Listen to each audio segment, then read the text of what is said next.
Okay, so we only have two things to do tonight. We've got a problem set and a sample midterm, sample final. Let me just get them open.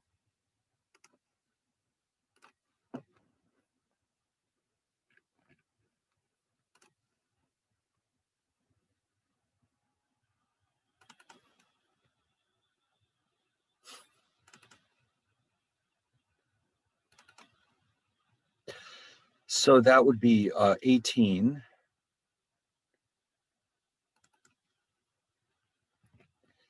And the sample final.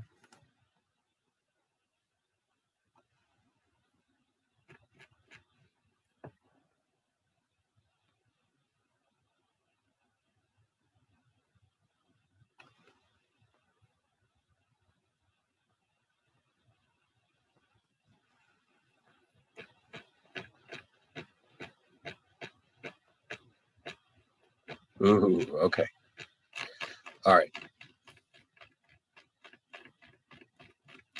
Now, tonight, as you know, I guess you knew that tonight's the last night of this class. The class ends officially, I mean, the semester officially ends, I think, on May 1st or something like that. But of course, next Thursday would be May 6th, I believe. So we're completely done. Now, what I need to do, I think I have their schedule right here somewhere, is look up the exact date on which all the grades are due. And every semester is a little bit different. Where are we? It's here somewhere.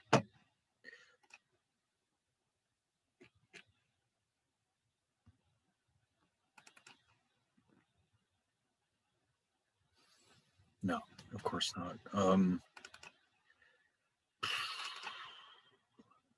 All right, I'll just look it up on the internet.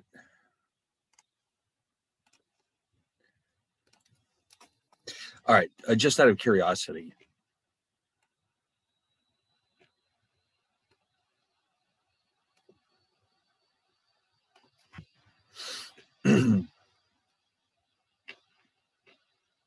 Actually, now that you mention, I'm not sure. Let me look it up on the internet.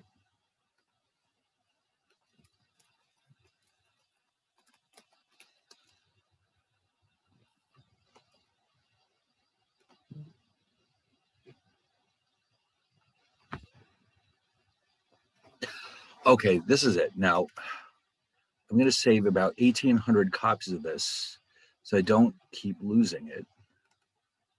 So we'll put one here.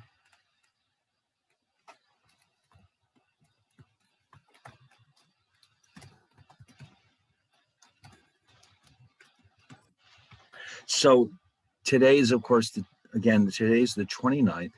Oh, wait a minute. Oh, no, that's the wrong one. It's down here. Okay. So according to this,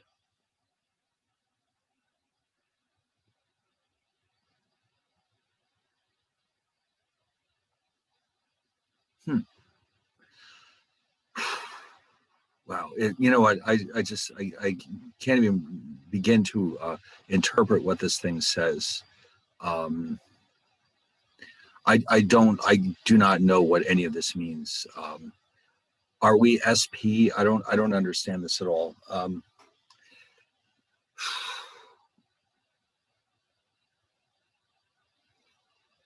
Who knows? All right. Well, you know what? Let's go look at WebAdvisor.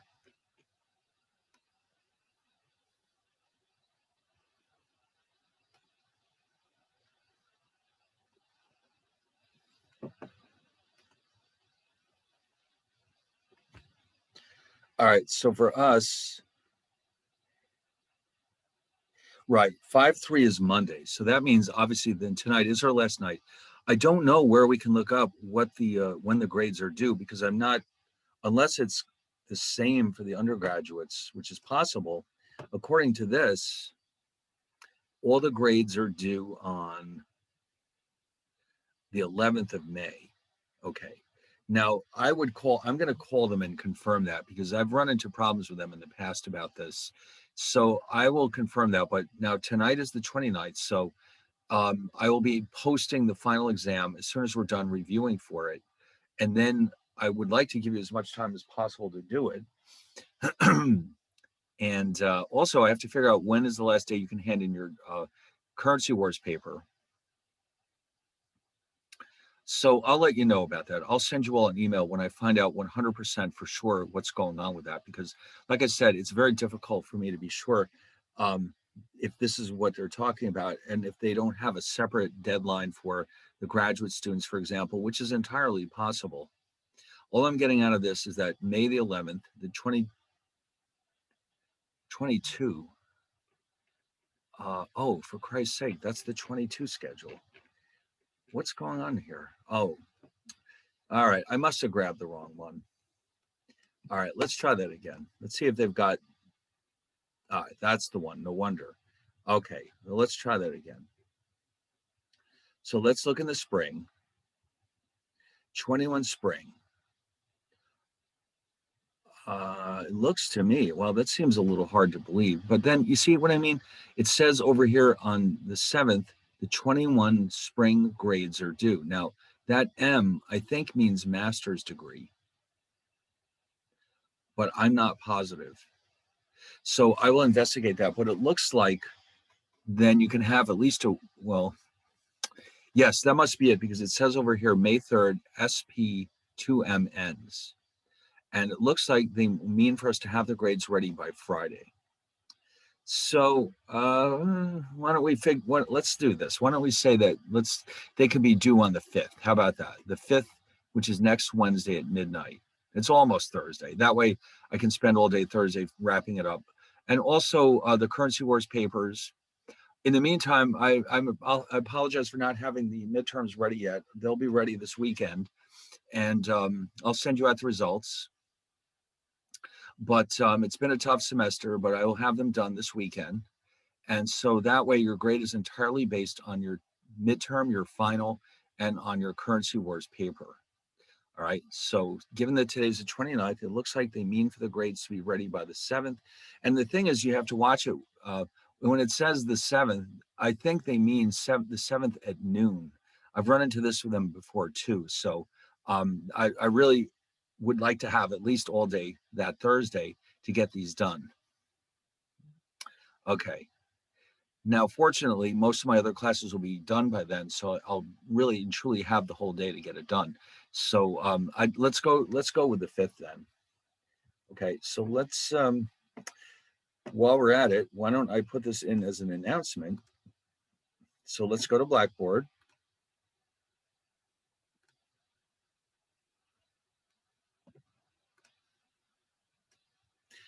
All right, I don't need any of these. I'll put these in Blackboard. And then we can take it from there. Okay, hold on one second. Let's try this. Oops, Blackboard. Now, I know one or two of you have already handed in your currency wars paper, and I do have them. I think if you send it to me, I've already acknowledged that I have it. And so let's just get this announcement up there before I forget. Here we go. All right. So just to make it crystal clear,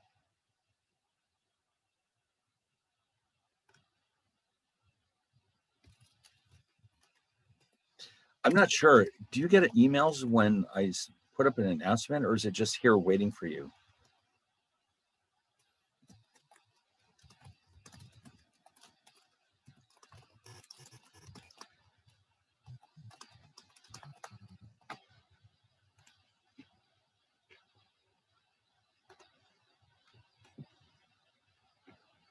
Okay, so that way there's no doubt in anyone's minds, and that way you'll have plenty of time to finish them both.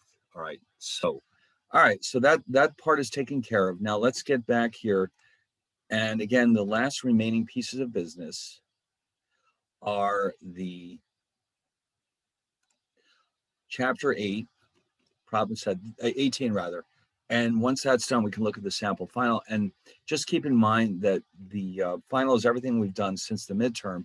It's not comprehensive, and it will be certainly no longer than the first one. It won't be all that long.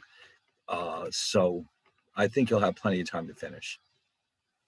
All right, so let's get back to this real fast. chapter 18, problem set. What are we doing here? All right, first things first, we have the balance sheet of the Federal Reserve or a central bank. It doesn't have to be the Fed. On the asset side, we have foreign assets, which are typically foreign bonds or currencies, and domestic assets, which are typically treasury bills, if this is the United States. On the right-hand side, we have reserves. Those are the deposits of the banking system that the Fed requires the banks to keep safe in the Fed and not lend them out to customers. And then, of course, currency. Officially, currency is issued by the Fed. It is considered to be a liability of the Fed. That made a lot more sense, by the way, when we were on a gold standard. In those days, you could bring your paper money to the Fed and they would have to give you gold for it. Now, they don't have to give you anything, but it's still carried on the books as a liability. Theoretically, because they can't be forced to give you gold, but theoretically, it is a liability to the Fed. And of course, the left-hand side and the right-hand side equal each other at $25 billion. If they don't, that means something is horribly wrong. It just means there's a mistake somewhere. They have to add up. Now, if you notice too, the one thing that is missing from here that you would get with the balance sheet of a private company is equity. In principle, there's no equity because this is not a profit-making institution, or at least it's not supposed to be. In practice, they actually do make profits, and they typically use the money to pay, of course, their own expenses, but then they also use it to buy up as many treasury bills as they can to help reduce the size of the federal deficit. And you'd be surprised how much. In fact, I just saw it the other day in one of my other classes. It's a pretty significant portfolio of treasuries that they're holding. In fact, why don't we quickly check this out for a second?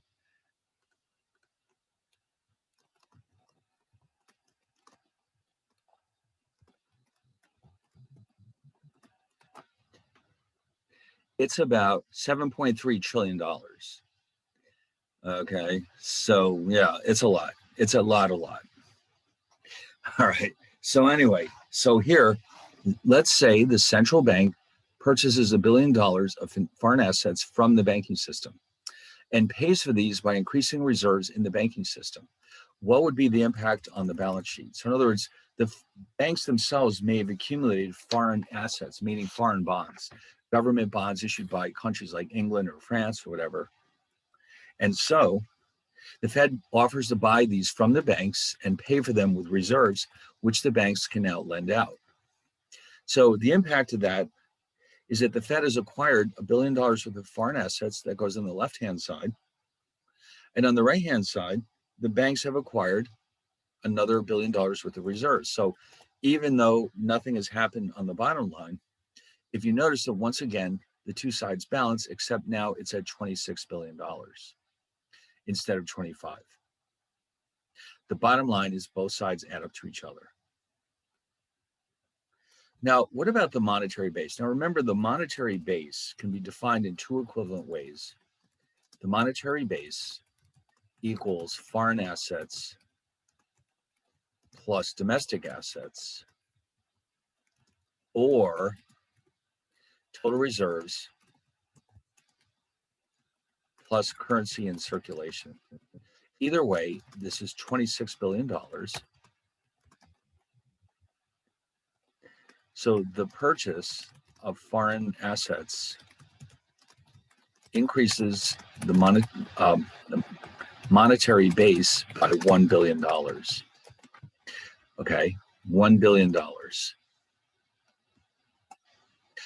That may have been what their intention was, by the way.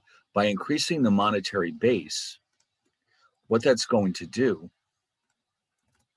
the increase in the monetary base will increase the money supply, which in turn will reduce interest rates. As a result, the domestic currency will depreciate. Okay, so if that was their plan, well, then they did a good job of it. Okay, the idea here is that by adding to the monetary base, eventually that will translate into an increase in the money supply. And once that happens, interest rates will drop. And of course, that makes the dollar weaker, as we saw in several previous chapters. Okay, because investors are thinking about the dollar as an investment asset in the short run. Anything that reduces its rate of return will make it less valuable. Now, here's a good question. Suppose that a country has a fixed exchange rate. Show graphically how the central bank responds to an increase in real GNP. All right, so this is a big one. Let's get this going. This is that dual diagram where you've got two sectors going on at once. You've got the foreign exchange market on the top and the money market on the bottom. So you're taking your familiar foreign exchange market right here, and on the bottom, we have money supply and money demand. Now here in the bottom, we have the money supply curve.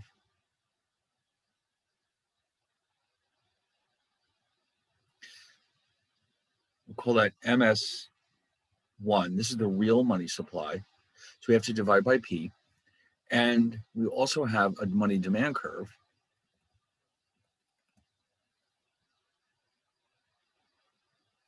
And you might recall that we referred to this as LY comma R, just to indicate that this is real money demand and it's a function of real GNP and the nominal rate of interest. So where they cross, that's our initial equilibrium point. That determines the US rate of interest. And that translates up here into this curve.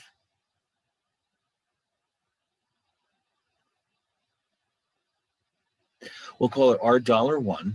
And then, of course, we'll have the return to the foreign currency. Let's say that's the pound.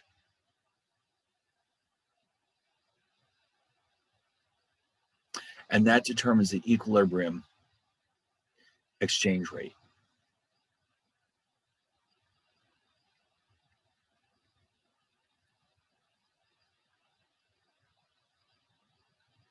All right, so everything's in balance right now. We're in equilibrium.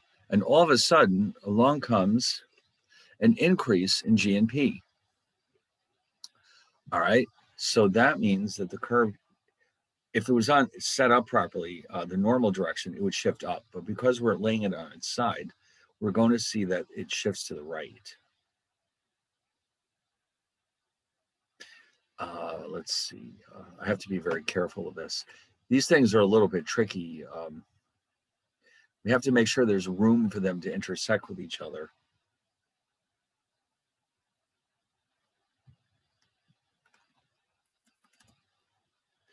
So let's see now.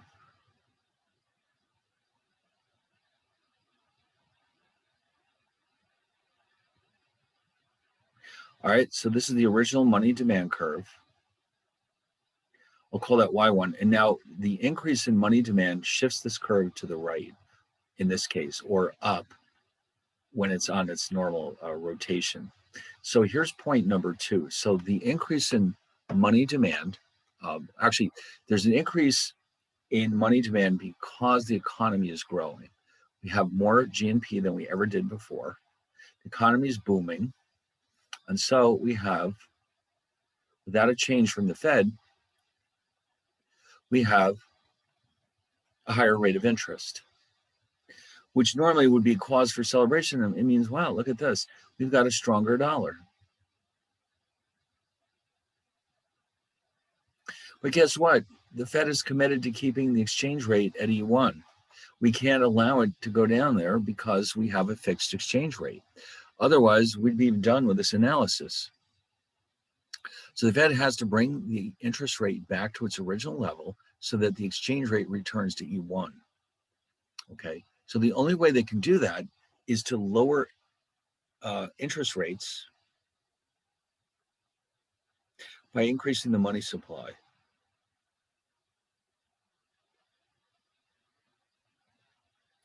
Okay, so think of this as point 3.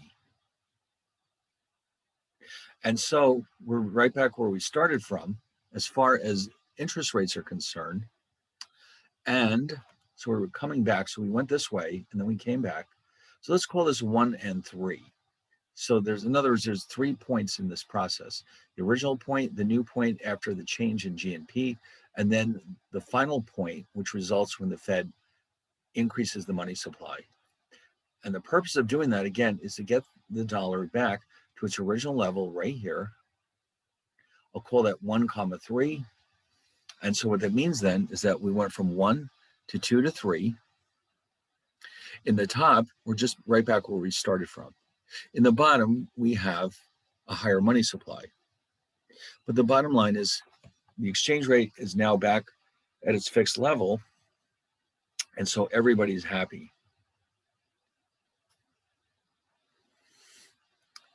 The Fed is happy because they maintain their credibility. The markets are happy because the Fed maintained its credibility. And so we're back in a long run equilibrium. But the point of it is that without the fixed exchange rates, we would have been at 0.2 with a stronger dollar and higher interest rates. Okay, so that one took a while to draw it, but it wasn't that painful. Now we've got another graph which involves currency crises. And we did talk about that once. It closely relates to the Asian crisis from 97 to 98, where a lot of these relatively small countries in Southeast Asia lost a lot of their reserves because of this crisis that erupted in Thailand. And as a result, many of them were forced to abandon their peg with the dollar. So let's see what's happening here. So it's the same framework, this really enormously tall graph. In fact, why don't I move us down here so we have some more room? So this is a balance of payments crisis. Very similar to what happened in Southeast Asia in the late 90s.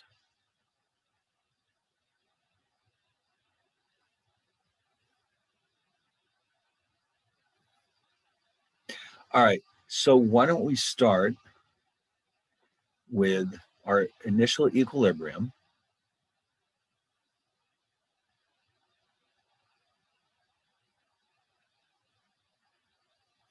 And there'll be a money demand curve.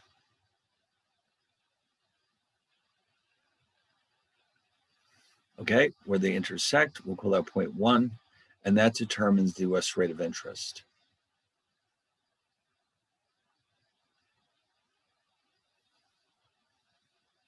And when we combine that with the demand for the foreign currency, or I should say the return to the foreign currency,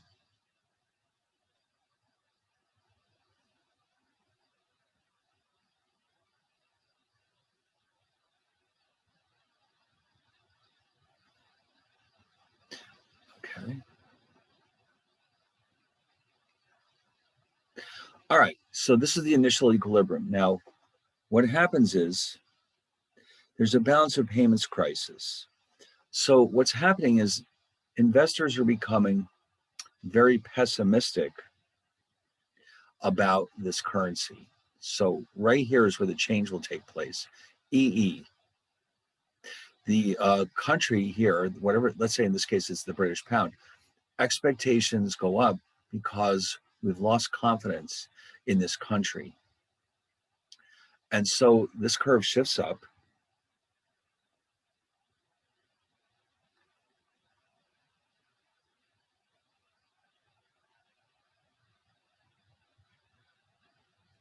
And we find ourselves at 0.2.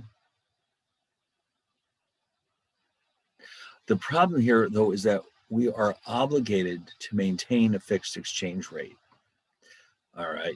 So that's going to be a problem because what's just happened is without any intervention by the central bank, our currency is depreciating in a significant way. So the only way that we can offset that is to raise our own interest rates. And the way to do that is to cut back on the money supply. Let's see, we need to be right about here.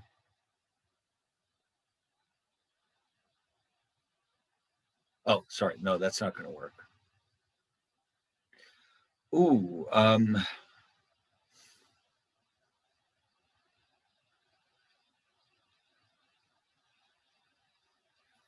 I'll tell you what, let's make this one a little bit steeper.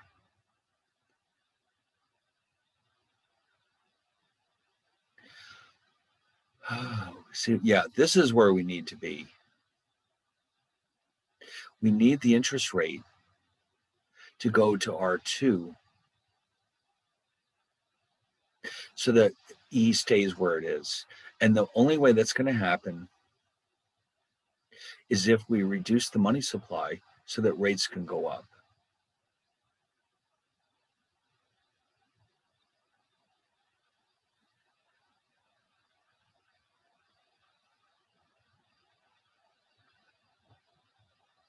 Okay, well, it's not a great diagram, but it does the job. So in other words, what happened here was that the currency crisis causes people to become pessimistic about this currency.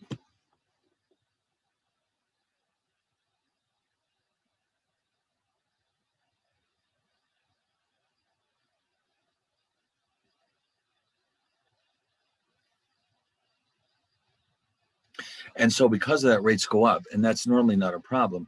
But because we have a fixed exchange rate, we have to keep it there. So the only way to do that is to raise interest rates. And of course, what that will do is strengthen the currency back to E1. But the problem with that, though, is that if we have to keep doing that, interest rates keep getting higher and higher and higher, it could really damage the domestic economy. So this is one of the reasons why these currency crises often turn out very badly, because the central bank can only put up with this for so long, then they're forced to abandon the fixed exchange rate. And when that happens, their currency is allowed to float freely. And as a result, it collapses typically. And when it collapses, the cost of imports goes to the roof. And let's just say everybody loses. So this is a situation that they would like to avoid whenever possible. But if investors realize if something's wrong, like during the Russian crisis in 1998, investors withdrew their funds from all of these emerging markets countries. And this really caused a lot of these countries to have to give up their exchange rate, fixed exchange rates. So this is the diagram that helps us understand how this is happening. And remember, the only thing that changed was expectations. In this one up here, the only thing that changed was the GNP. Okay, so this is a result of GNP increases. And this is the impact that it has on a country that has fixed exchange rates. Down here, there's a loss of confidence.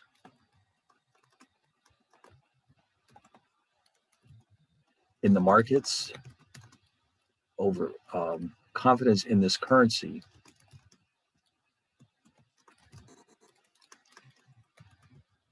As a result, the expected exchange rate rises.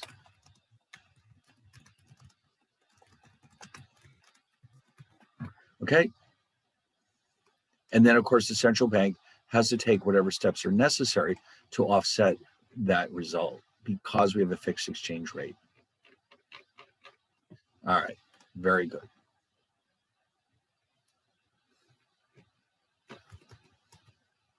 Well, now for this, we have a lot of fill-ins, which is pretty good. Fill-ins are pretty straightforward. So let's take a look at some of these. So for example, if Toyota produces cars in the United States, in which country's GDP would the value of the cars be included? Good question. So let's keep in mind that GNP refers to the citizenship of the producers of these cars. So therefore, since Toyota is a Japanese company,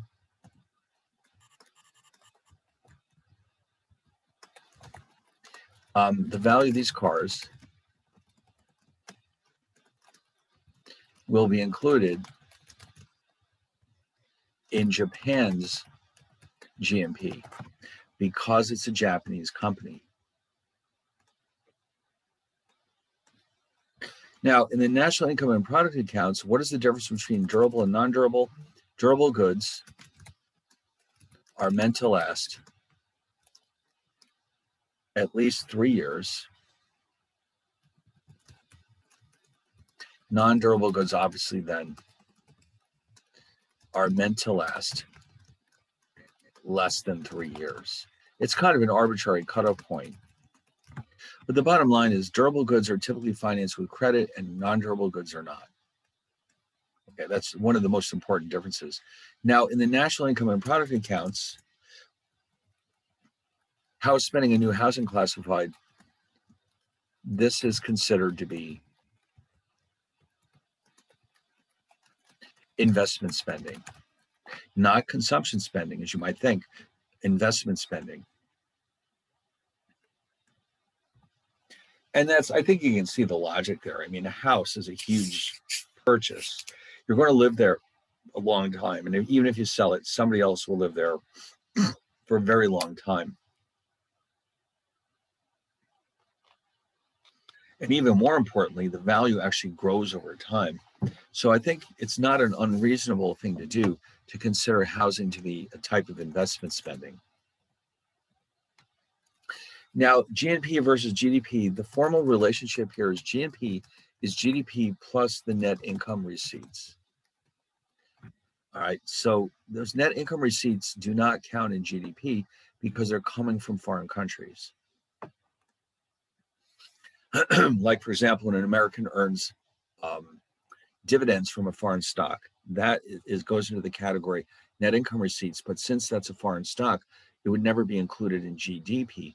But since it's an American who owns the stock, that counts as GNP. All right, now, if an American citizen buys a British bond, where does this appear in the balance of payments?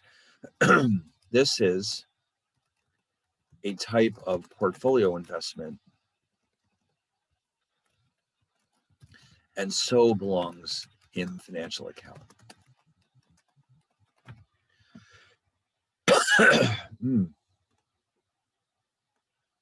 On the other hand, if a French importer buys California wines, where would this transaction appear in the balance of payments? Well, that's part of net exports, and therefore, this appears in the current account.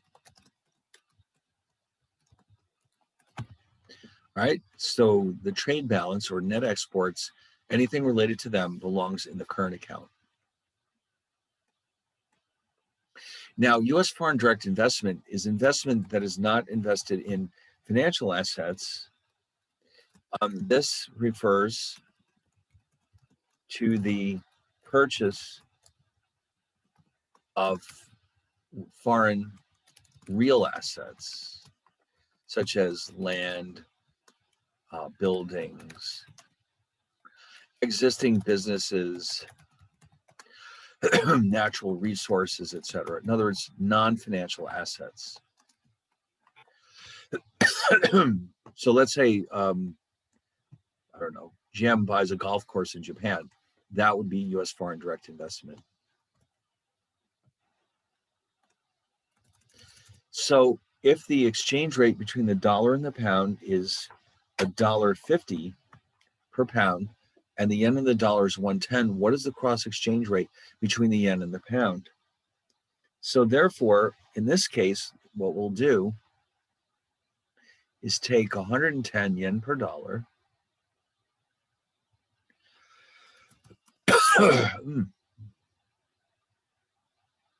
and divide it by, multiply. You've got to make sure that the units line up properly. All right, so we have $1.50 per pound. And so the dollars cancel out, and 110 times 150 brings us up to 165 yen per pound. And that is our cross exchange rate between the yen and the pound. Now, how do you know whether you should multiply or divide? Make sure you line them up, and so that the currency you don't need cancels out. If you did this by mistake, if you divide by mistake, you'll just discover that the units don't line up properly. And also the number itself won't look right. It should be clear just by looking at it whether or not it makes sense. All right, now an American tourist traveling to London is given the following quotes. What is the value of the bid-ask spread? All right, that is simply the difference between the two numbers, making sure that you do it in such a way that the answer is positive. So in this case, the difference between those two is 0.0212, in other words, 2.12 cents per British pound.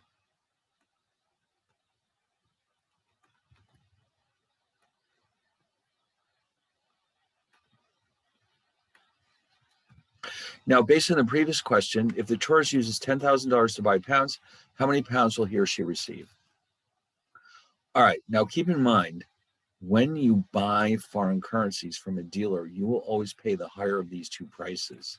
So that means that this tourist is going to get a quote of 1.5036 per pound. And we're dividing so that we're left with just pounds. So if you take out your calculator and divide 10,000 by 1.5036, you'll get 6650.70 pounds. All right, you're always going to be the one who's getting the short end of the stick. The dealer is always in the advantageous position. Now, on the way back, though, the tourist still has $5,000 in his or her pocket and says, I don't need these pounds. Let me convert them back into dollars. But here, we're going to get okay. This one, yes. And we're multiplying this time. So the difference between the product of those two is going to give me $7,412. So the point of these two questions is to make sure you know that when you're buying the foreign currency, you pay the higher price, and when you sell it, you get the lower price. All right, an appreciating dollar will have what impact on the current account balance? Well, an appreciating dollar makes U.S. exports more expensive, and U.S. imports cheaper. Therefore, the current account balance will worsen. Okay, if the trade balance worsens, of course, the current account balance will worsen. All right.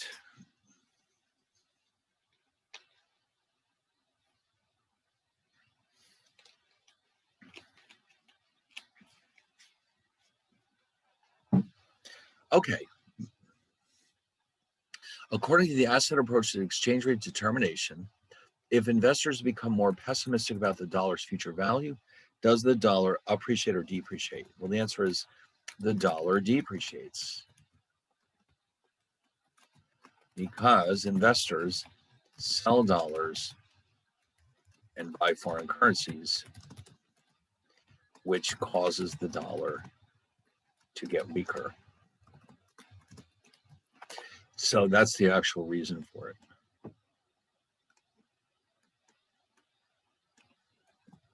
Now, according to the asset approach to exchange rate determination,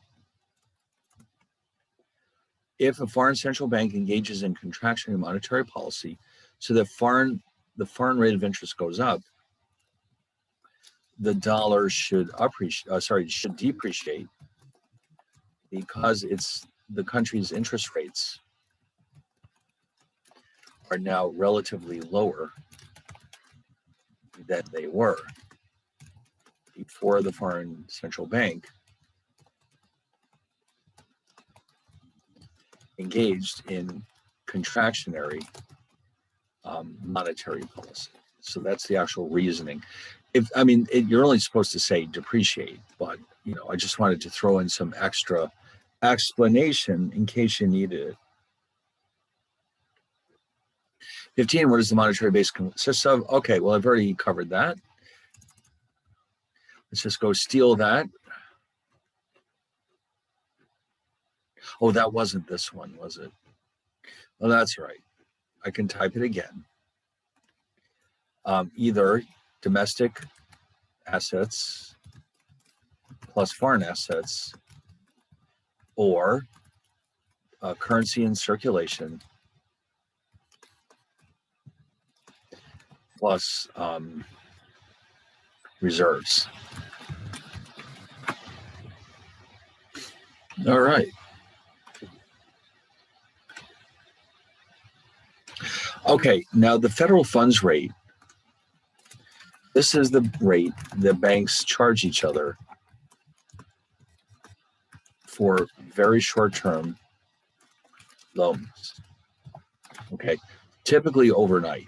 They don't need the money for long. It's just one night or more, sometimes up to a week, but that's about the extent of it. Okay, now what Fed steps does the Fed take when it carries out an open market purchase? The Fed buys Treasury securities from the banking system and pays with reserves. Okay, in other words, the Fed is putting reserves into the hands of the bank and takes out of their hands Treasury securities. Okay, and the purpose of that, of course, is to lower the rate of interest. As the banks start lending out that money, interest rates will go down. And then finally, if GNP rises, what happens to the real demand for money? The real demand for money increases, okay, because people are more affluent. They want to hold more of all financial assets, including money. All right, so here we go. Now, you know what's coming up next. A lot of cool problems, starting with triangular arbitrage. All right. Now, how do we know if there are any triangular arbitrage profits available? It's entirely possible that that's not going to happen. So what you want to do is calculate the implied cross exchange rate. So we know that the quote we had here is 240 yen per pound. So let's combine these other two. And what you're going to do is take the yen, 110 per dollar, and then you're going to multiply that by $2 per pound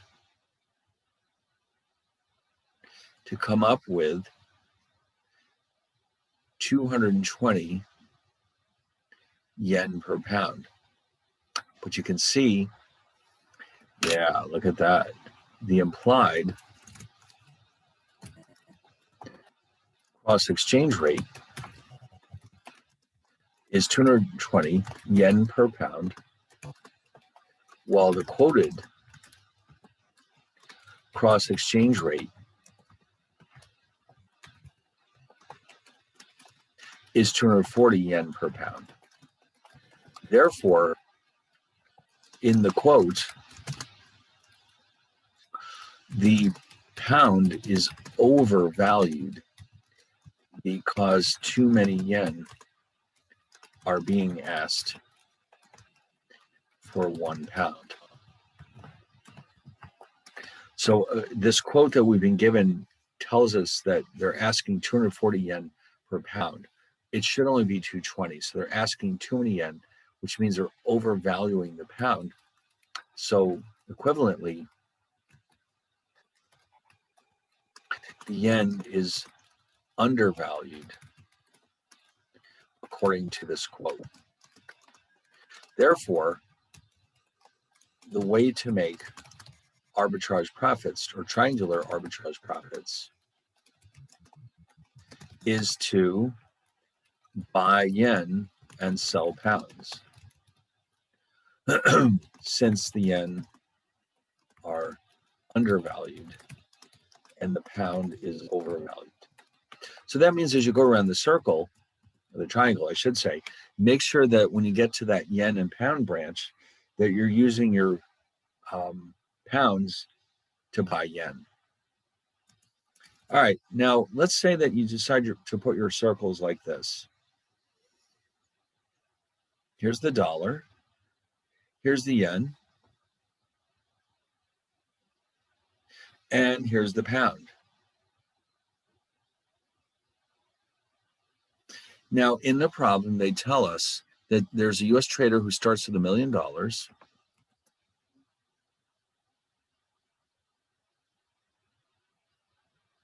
Now, somewhere along the way, I want to buy yen with my pounds. So therefore, we have to go up here with this branch. And in order to reach this node, we have to come across here. And therefore, and we still have to trade our yen in for dollars, and therefore we're going to go counterclockwise. So since the dollar pound exchange rate is 2,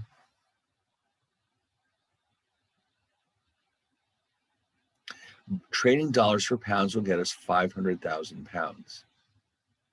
Now, given the incorrect quote of 240 yen per pound, whoops.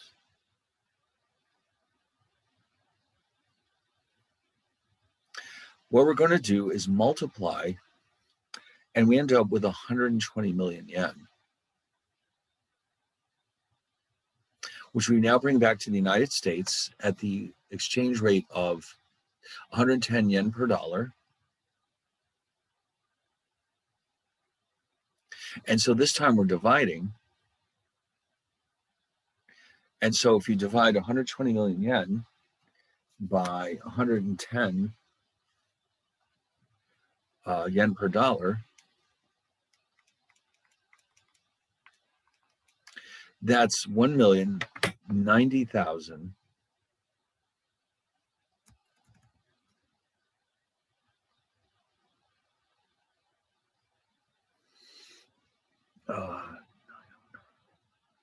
909.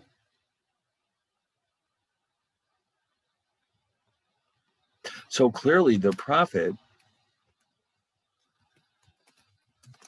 is 1,090,000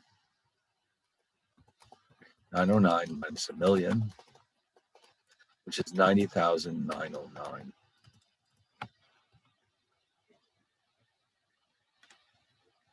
And we're done. Now, if we had gone the opposite direction, we would have found ourselves losing money, and that would have been our sign that we did something wrong. So you could just start all over again, basically. All right, so that takes care of that one.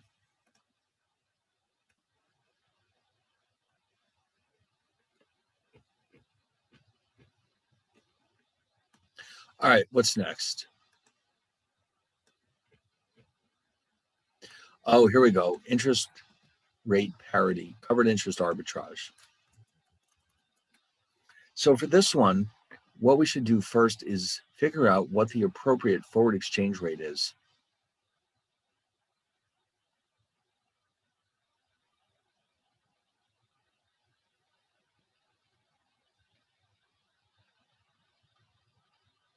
The difference here is that the foreign currency is the Swiss franc. All right, so we have spot exchange rate 0.7806.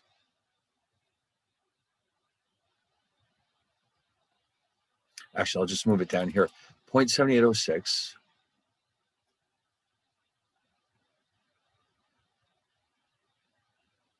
times 1 plus R. So the euro dollar rate is 4.8%. And the interest rate, it's in 3 months. That's 90 days in the euro currency markets.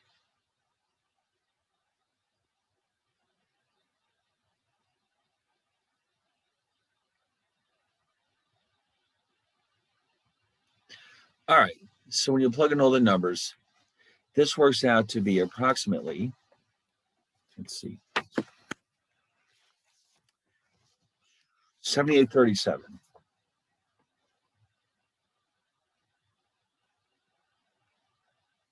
And that would be dollars per Swiss franc. Now, here's the thing, though. The quoted exchange rate is only 78.34. It's too low. So that means there's an arbitrage opportunity. The question is, how do we take advantage of it? So with this quote,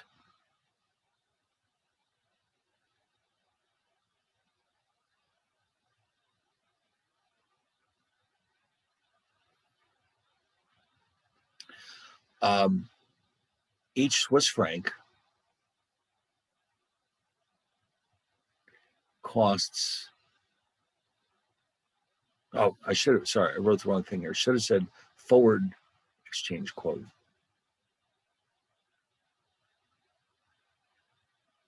Each Swiss franc costs too few dollars.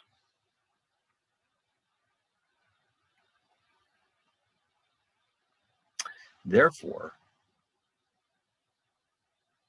the Swiss franc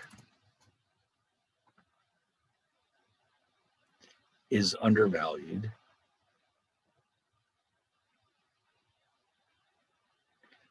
and the dollar is overvalued.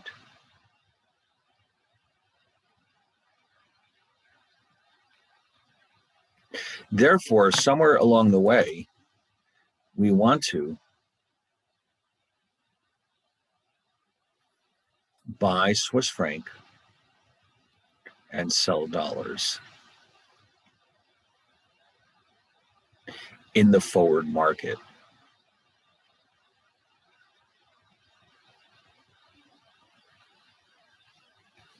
All right, so that's going to help determine our overall strategy. So, how does this work?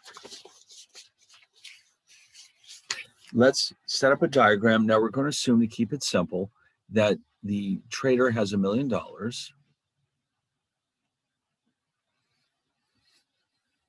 And so you know how this thing works. So we'll put $1 million up here. And down here, now the exchange rate, again, the spot exchange rate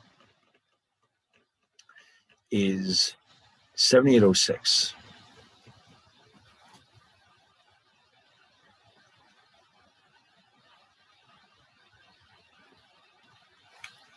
Now, any way you look at it, no matter where we start in this diagram, the equivalent number of Swiss francs is equal to 1 million divided by 0.7806 per Swiss franc, which is 1,281,065.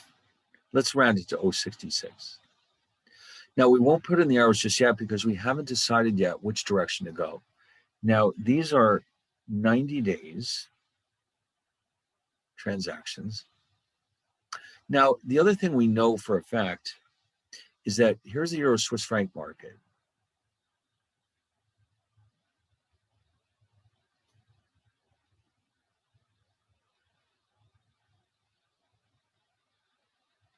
And so there'll be an arrow in here. We won't put in the arrowhead just yet.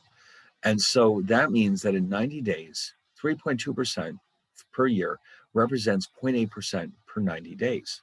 So the number of Swiss francs in this bottom right-hand corner is going to be the product of, let's fill this in here,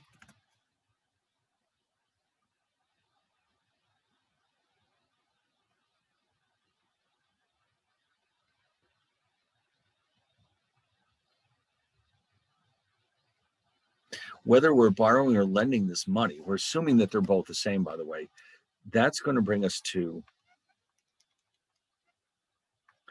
1,291,314, let's say. Now, depending which direction we go, the forward exchange rate, the incorrect forward exchange rate, is given to us as 0.7834.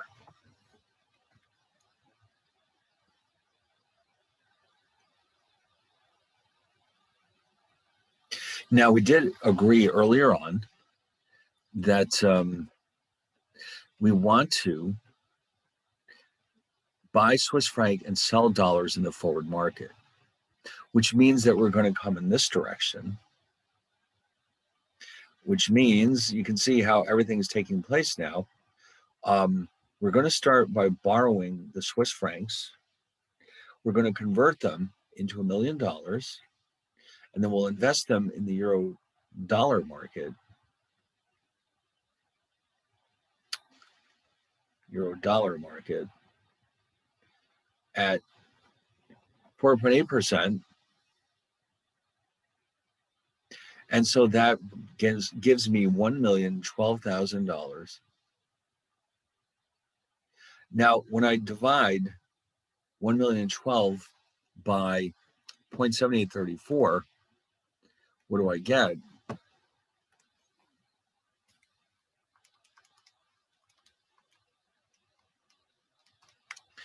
$1,291,805. Wow, that's not much of a profit, is it?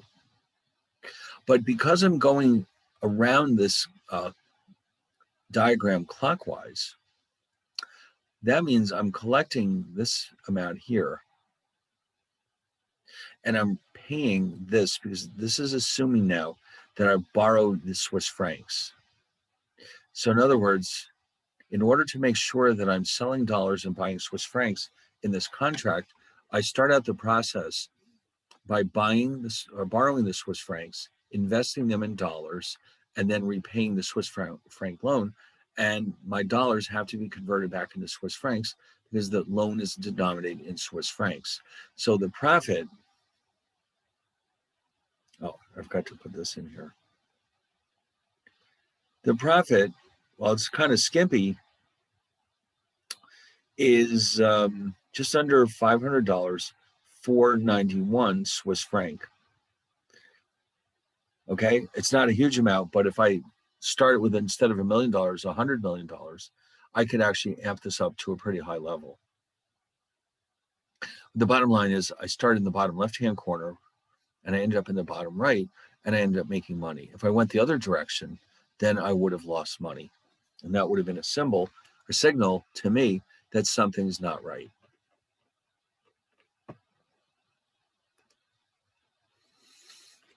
Okay, so that's all we had to do for this one. Now, that one is one of the more complicated problems. Let's look at some of these others, which are more graphical.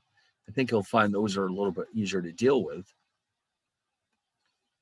So first of all, what is the equilibrium exchange rate? So remember,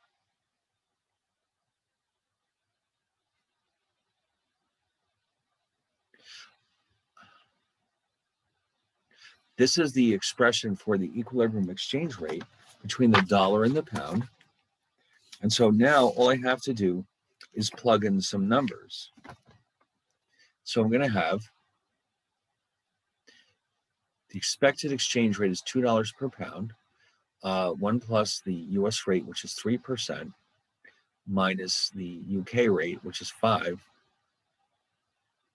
And that works out to approximately 2.0408 per pound. All right, so that's our starting point. So on the graph, we can easily show this.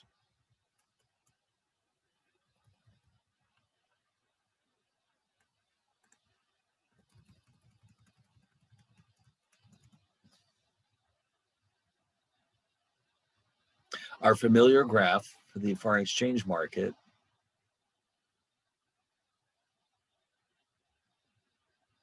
Remember, the dollar return is on the vertical axis.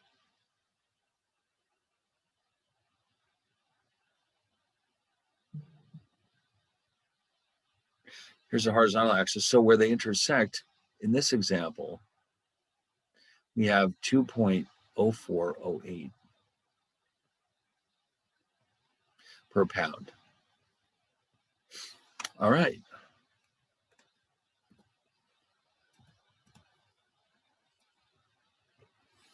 Now, if investors become more pessimistic about the future, EE rises to 202.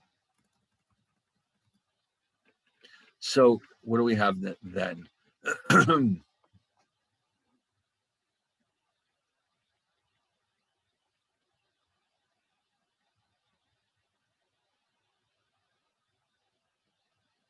So the numerator jumps up to 202. The denominator hasn't changed.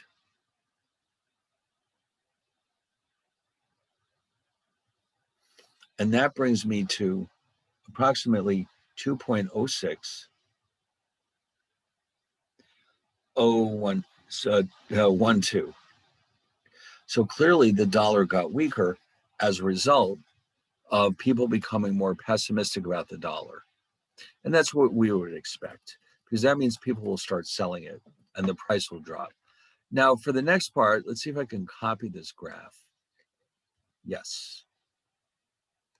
Because what I need to do is add one more curve to it. Rather than starting all over again, I'll just shift this one up.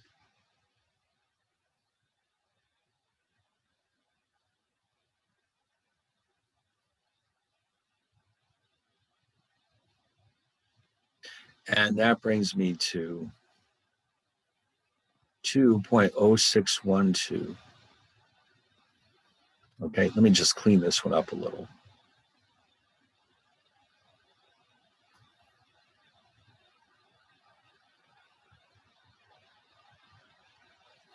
And so the result of an increase in pessimism about the dollar is a depreciation of the dollar.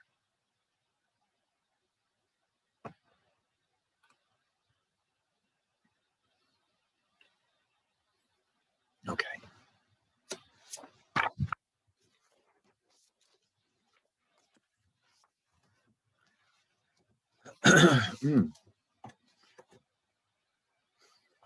Now, in the next case, we're looking at the dollar and the euro. What do you know?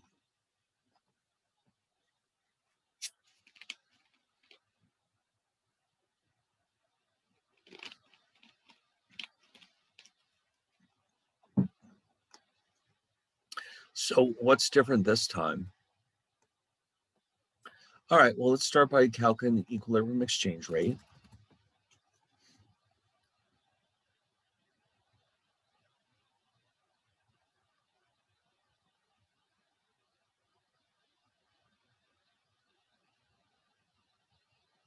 $130 over 1 plus 0.03, 0.04.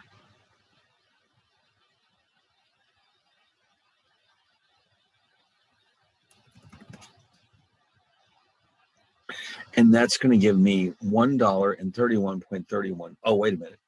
I just realized I wrote the wrong thing here. Sorry, this is euros. I'm so used to pounds. So this is going to be 1.3131 per euro. And so we can show this with a graph, of course. No problems there.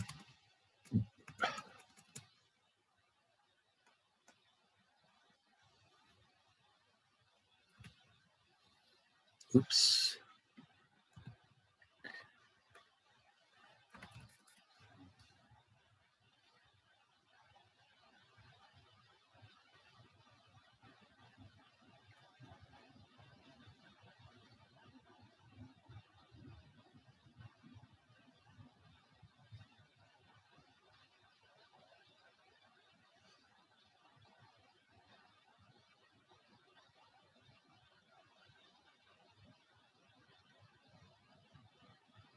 Okay. That brings us to 1.3131 per euro. Okay. Now, what happens? The market doesn't stay in equilibrium for long.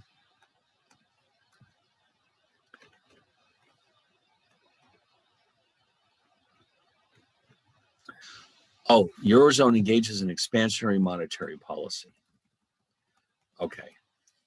So that means that the dollar should get stronger, because that means European interest rates will start to go down.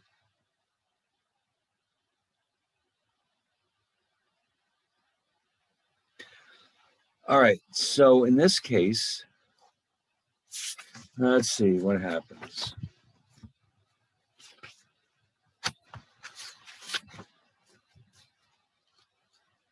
Oh, this is interesting. The expectation hasn't changed, but what's happened is that the European rate of interest has dropped. Oh, I did it again. Okay, has dropped to 3% from 4%. And so therefore, it turns out to be exactly $1.30 per euro. And so once again, they want us to show that. So I'll see if I can copy this and show it. So again, now the European rate of interest declined.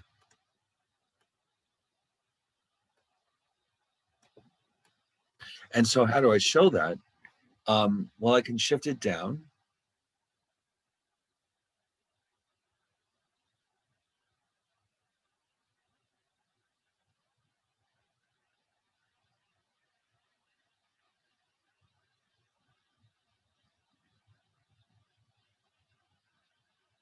And that leaves me with $1.30. Okay, exactly as we expected. The lower rate of interest in Europe is causing the dollar to get stronger.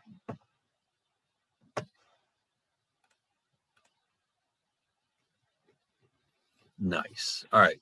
Now for this one, it's the same thing except, oh no, it is. Oh, I know what we're doing here. This is the money market. So what's happening here? First, we want to look at the impact on the equilibrium rate of interest if the Fed engages in expansionary monetary policy. In other words, the Fed increases the money supply. This is a different framework.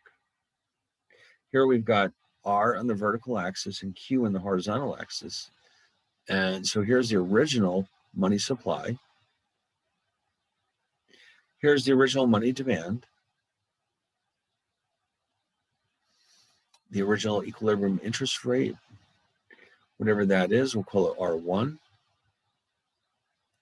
And then we have expansionary monetary policy.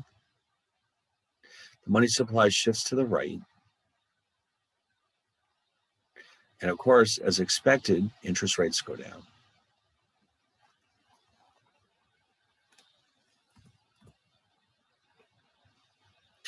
Easy. Part B, what if there's an equilibrium? Oh, real GDP rises. Okay, let's look at this one.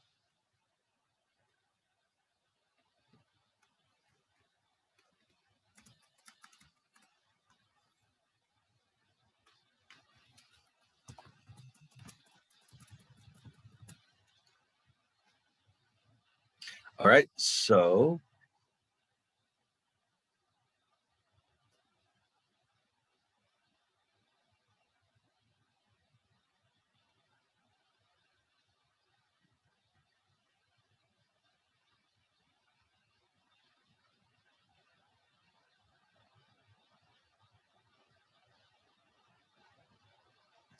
there's an increase in real GNP, money demand goes up.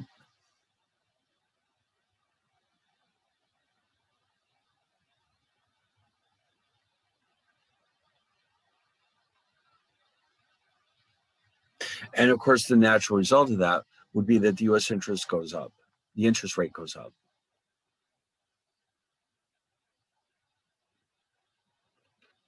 And then finally, in part C, show graphically the impact on the equilibrium exchange rate between the dollar and the pound if the Fed engages in contractionary monetary policy. So unfortunately, we have to bring everything together. This is the very messy diagram.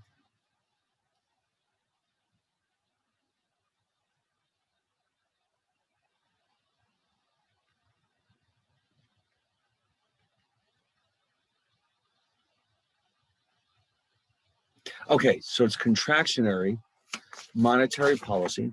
So of course that means US rate will go up. Oh, okay.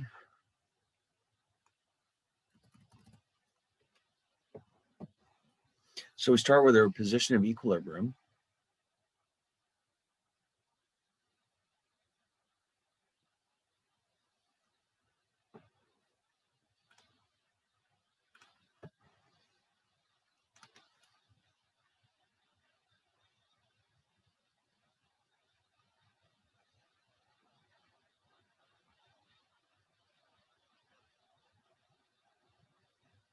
All right, so here's our initial rate of interest.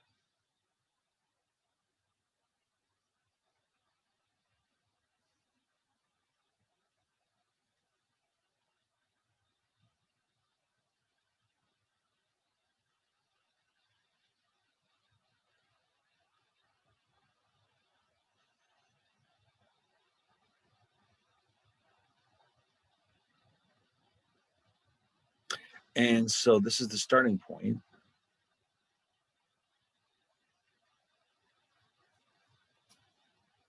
And then all of a sudden we have expansionary monetary policy. Oh, wait, no, sorry, contractionary. So that means the money supply shrinks.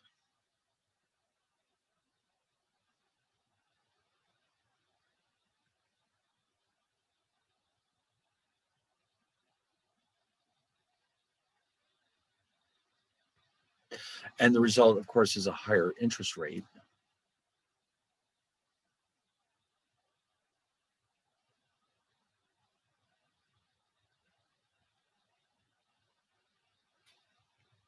And the net result is a stronger dollar, of course.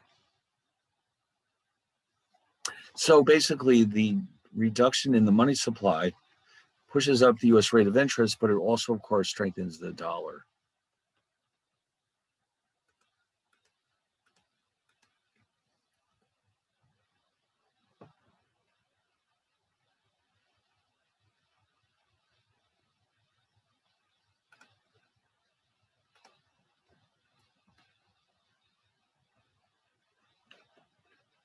All right, I think these all fit here. We're good. Okay, so what's next? 6. Oh, here we go. The Big Mac Index. So what's going on in these boxes? Basically, we just fill them in. But how do we do that? So here's the formulas you have to follow. This one, think of these in terms of columns. This is column 1, 2, 3, 4, and 5. So what you need to do, there's a formula for each one. The Big Mac price in dollars, meaning column 3, equals column 1/2. Okay, so that's the notation I'll be using. Column 3 is defined as 1/2. For number B, this is 1.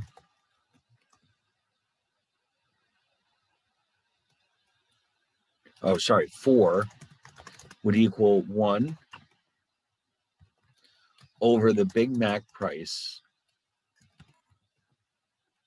in dollars. Okay, so for the last one, the percentage change, the percentage over undervaluation, what you would do there is use 4 minus 2, all divided by 2, and then multiplied by 100.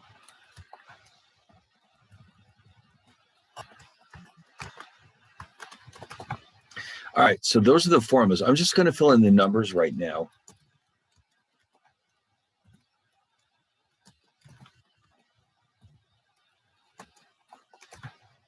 But you can confirm them by going through your calculator and seeing that, yes, this is exactly how they were derived. All right, so the implied PPP values are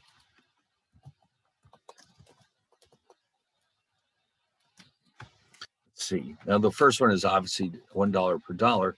Here we have 2.562 pesos per dollar.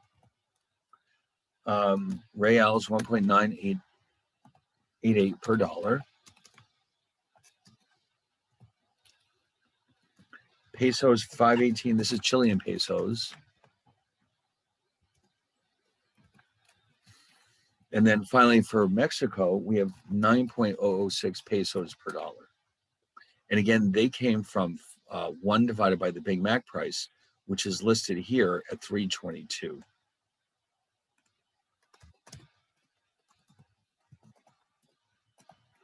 Okay, so that's how we get these. And then finally, these are percentage differences between implied PPP and the actual exchange rate. The first one is 0%, of course. The second one is minus 17.61%, negative 6.69%, negative 4.66%, and negative 17.37%.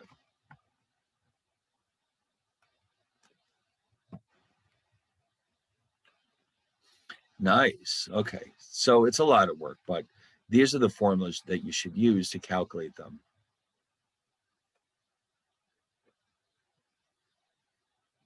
All right. Now look at some of these. A,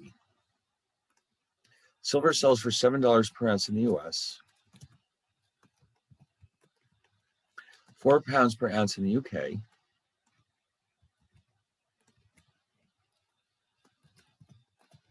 and the exchange rate is $2 per pound, which means if you multiply that exchange rate by the British price, that gives us $8 in the UK.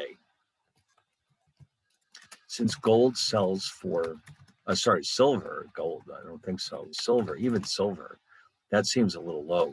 Since silver sells for $8 in the UK and only $7 in the US, arbitrage profits can be earned by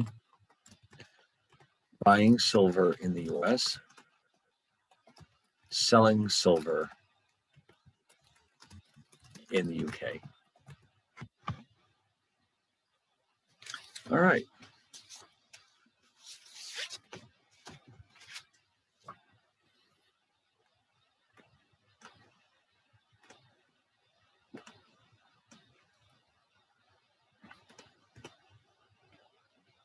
Now here, the price level of the US is 100 in the US, 65 in the UK.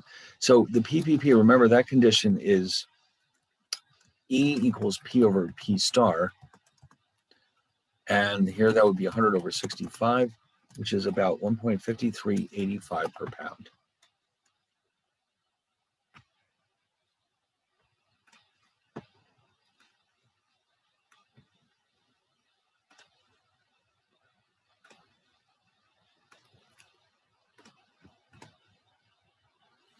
All right, part C.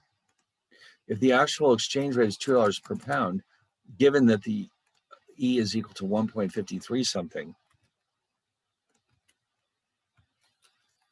since the actual exchange rate is $2 per pound,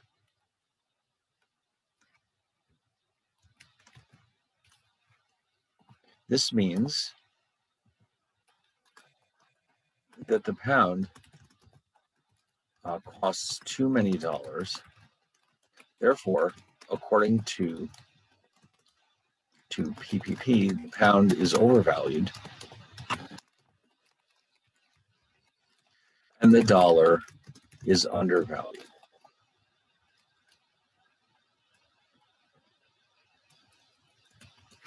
Okay. D, what factors contribute to violations of absolute PPP? That would be, there's a few. For example, the existence of non-trading goods and the existence of trade barriers. And that by that we mean such as tariffs and quotas. They all interfere or prevent PPP from holding, among other things.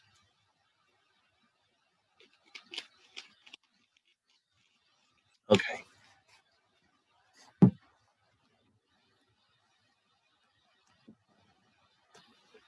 Now, if US inflation is 3% and UK inflation is 5% per year, and the actual exchange rate is $2 per pound, according to relative PPP, what should be the exchange rate in 1 year? All right, so remember this condition is the percentage change in the exchange rate should equal the percentage change in P minus the percentage change in P star. This is the US or domestic inflation.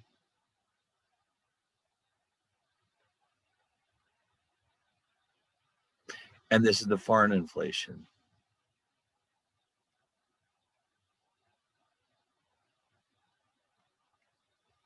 Okay, so we'll just plug in the numbers.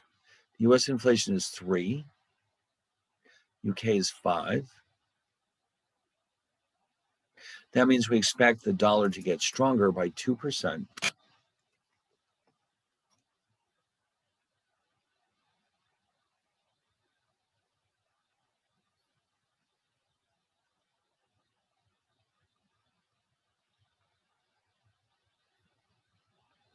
And so therefore, what we're going to do is note that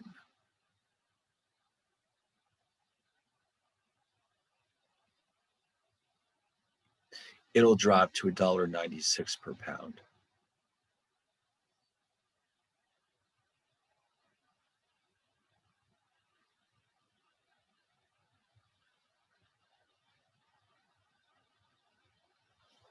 Okay. Oh, AADD. Here we go. Everybody loves this framework. It's easy. So we start with AA. Now remember the way this works is that we have E and Y on the axes.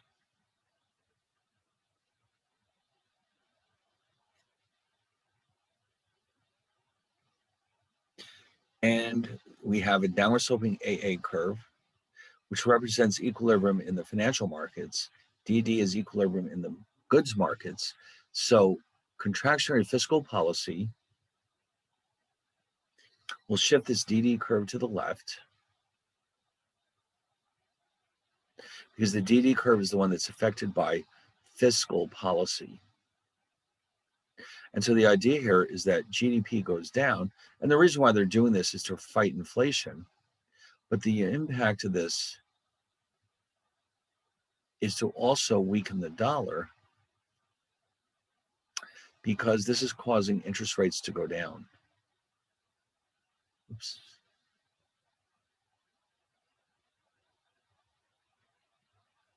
All right, so that's that one. Then we have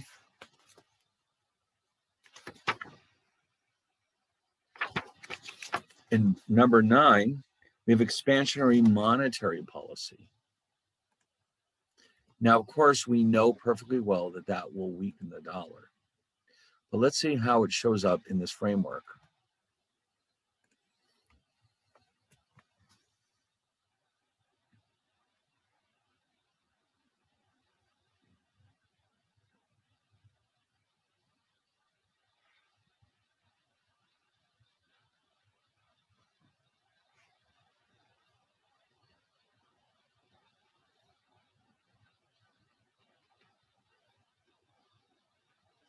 Okay, so in this case, it's the AA curve that shifts. The AA curve is the one that shifts according to monetary policy. And so because it's expansionary monetary policy, rates will drop, the economy will be stimulated, and so output grows, but the dollar will get weaker because interest rates are falling.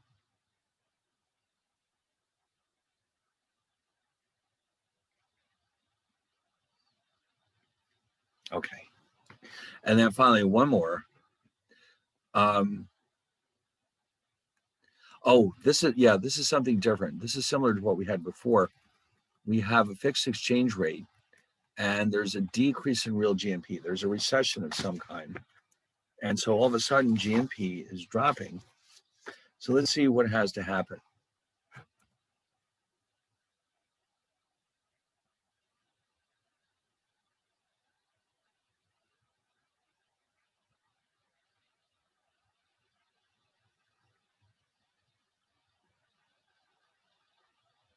Okay, so we'll start out with an equilibrium position.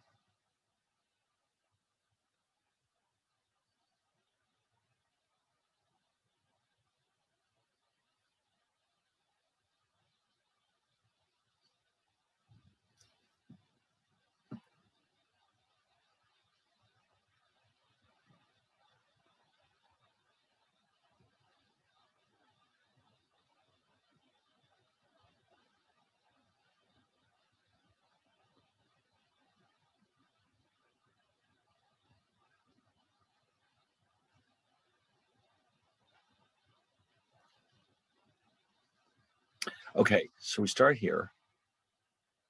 This is our initial real GNP, and it declines, let's say, due to a recession.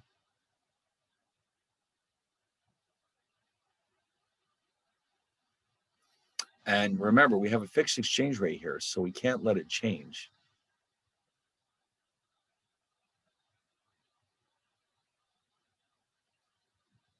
All right, so here's the E1. We have to keep it there. So there's a shift upward in real money demand, which reduces our interest rate to over here.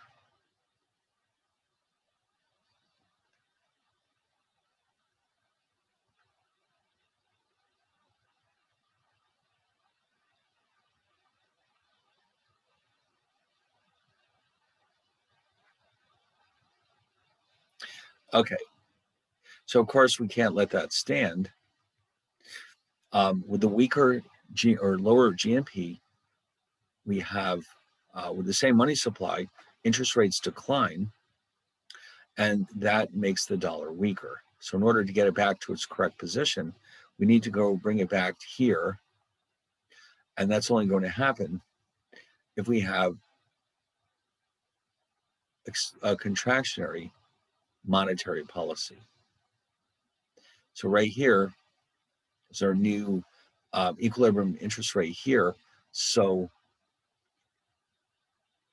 the exchange rate returns to its original level. The interest rate returns to its original level. The only difference now is that we have a smaller money supply. But other than that, everything's back to its original position.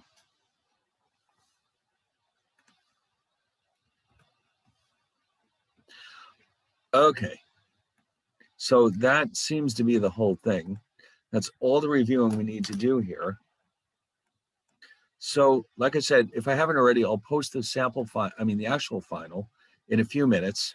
And then we've already decided that the best strategy is to have everything due on the 5th. That way I have time to correct everything, and I don't want to miss that deadline because, well, let's just say I don't want to miss it.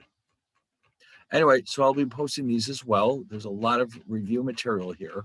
And if you have all this in front of you, you should have no difficulty whatsoever with the actual final, because it's going to be basically a shorter version of this. All right. There's no way it can be this long. This is way too long. It'll be a nice little, let's say, subset of this one. All right. Now, if you run into trouble, if you have problems, you don't understand one of the questions, or there's other issues going on, you can just send me an email. But in the meantime, if there's no last minute questions, rather than having a break, because we have nothing else to do tonight, we might as well stop right here and, have a little extra relaxing time tonight. And then you can get started, hopefully over the weekend, looking at your final exam and wrapping up your paper too, if it's not done. All right. So, all right, I guess I'll see you. Well, no, I won't see you. Maybe I'll see you during the summer, but not again for this class.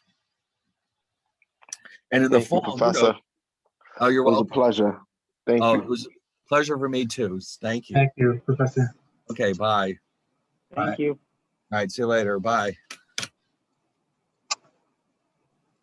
Thank you, Professor. I appreciate it. Bye. I was gonna ask you one thing Okay. Oh, I was just gonna say for the final. I know you say you will probably post it later tonight, or Yes. In fact, as soon as we're done here, I'm going to put it on Blackboard. Okay, perfect. And then everything is recorded. And Yes. Okay, perfect. I appreciate it. Thank you, Professor. Okay. All right, you're welcome. All right, good night. Good night. Good evening. Can I have a quick question? Yes. Just about the problem sets. I know we were doing them. Are we supposed to post them somewhere too? No. This is just for your own practice. Okay, good. Okay, thank you so much. Okay. Have a good night, Professor. All right, good night. Bye. Bye.